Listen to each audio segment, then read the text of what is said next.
வள்ளுவர் கோட்டத்துல நாம் தமிழர் கட்சியின் சீமானோட தலைமையில எல்லாருமே வந்து ஆர்ப்பாட்டத்துக்கு போயிருக்காங்க. அதுக்கு அனுமதி வந்து மறுக்கப்பட்டிருக்கு. அதையும் தாண்டி அவங்க போயிட்டு ஒரு ஊர்வலமோ ஆவேசத்துல கூச்சல்ல வந்து போட்டிருந்தாங்க. அப்போ நிர்வாகிகளை கைது பண்ணாங்க. அப்புறம் சீமானங்க வராரு கார்ல. அவர் கார்லயே உட்கார்ந்து இன்டர்வியூ கொடுத்துட்டு இருக்கும்போது அதை பாதியிலே நிறுத்தி அவர் கைது பண்ணி வந்து கூட்டிட்டு போயிடுறாங்க. சோ இது வந்து என்னங்க ஒரு பெரிய அசம்பாவிதம் ஏற்படக்கூடாதுன்னு எடுக்கப்பட்ட ஒரு நடவடிக்கையா? நீங்க யோசிச்சு பாருங்க வருண். அவங்க சொல்லக்கூடிய காரணங்கள் என்ன தெரியுமா?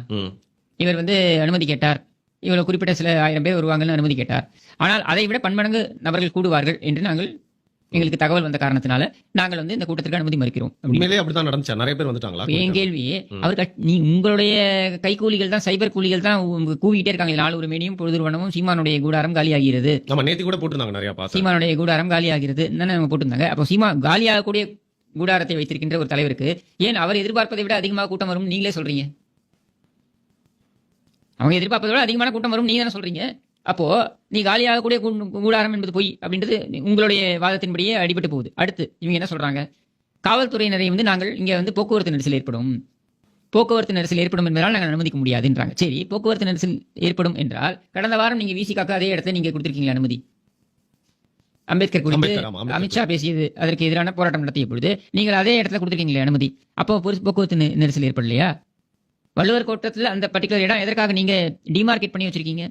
போராட்டம் நடத்துவதற்காக நீங்க டிமார்க்கெட் பண்ணி வச்சிருக்கீங்க என்றால் ஏன் நூற்றுக்கணக்கான காவல்துறையினரை கொண்டு வந்து அங்க நிறுத்துறீங்க? எதுக்குன்னா அதாவது சட்டத்தை மீறி, அதாவது அனுமதியை மீறி, சட்டத்தை மீறி சொல்ல மாட்டேன், அனுமதியை மீறி இந்த போராட்டம் நடைபெற போகிறது அப்படின்ற அனுமானத்தில் நூற்றுக்கணக்கான போலீசாரை நீங்க நிறுத்துறீங்க. அப்ப நூற்றுக்கணக்கான போலீசார் தான் இருக்காங்களே. அப்ப அதை வச்சு பாதுகாப்பு கொடுத்துட்டு போலாமே. அவங்க என்ன மிஞ்சி பண்ணா 2 மணி நேரம் பேச போறாங்களா? 2 மணி நேரம் பேசிட்டு இந்த கூட்டம் கலைய போகுது. சரியா? அப்ப அதுக்கு கூட உங்களால் அனுமதி மறுக்கப்படுகிறது என்றால் உங்களுக்குள்ள ஒரு பயம் தொற்றி கொண்டு விட்டது. நீங்க வெளியில வேணா சொல்லிக்கலாம், 200 நீங்க வெளில வேணா சொல்லிக்கலாம். உங்களுக்குள்ள பயம் இருக்கு. அதனாலதான் எந்த கட்சி துண்டு பிரசுரம் கொடுத்தால் கைது, தட்டியை தூக்கி பிடித்தால் கைது, போராடுவோம் என்று கூடினால் கைது, இன்னும் வேற என்னது கைது பண்ண போறீங்கன்னு எனக்கு புரியல. இல்ல புது புது காரணங்களை கண்டுபிடிச்சு கைது பண்ண போறீங்களான்னு தெரியல எனக்கு.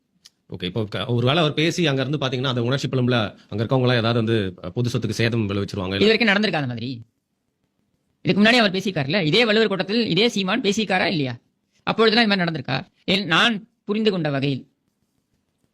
கொண்ட வரையில் மற்ற எல்லா கட்சிகளுடைய தொண்டர்களை விட ஓரளவுக்கு ஒழுக்கமானவர்கள் நாம் தமிழர் தொண்டர்கள். ஒரு கூட்டம் என்று வந்தால், ஒரு பொதுக்கூட்டம் என்று வந்தால், சமீபத்தில் கூட நாம் தமிழர் கட்சியுடைய அந்த நவம்பர்ல இந்த கூட்டம் நடந்தது, மாவீரர் நாள் கூட்டம் நடந்தது. அப்ப கூட பாத்தீங்கன்னாக்க அங்க இருக்கக்கூடிய அந்த கூட்டம் கலைந்த உடனே அங்க ஏதாவது குப்பையில் பூட்டப்பட்டு அதை அவங்க எல்லாருமே எடுத்து அப்புறப்படுத்திட்டு தான் போனாங்க.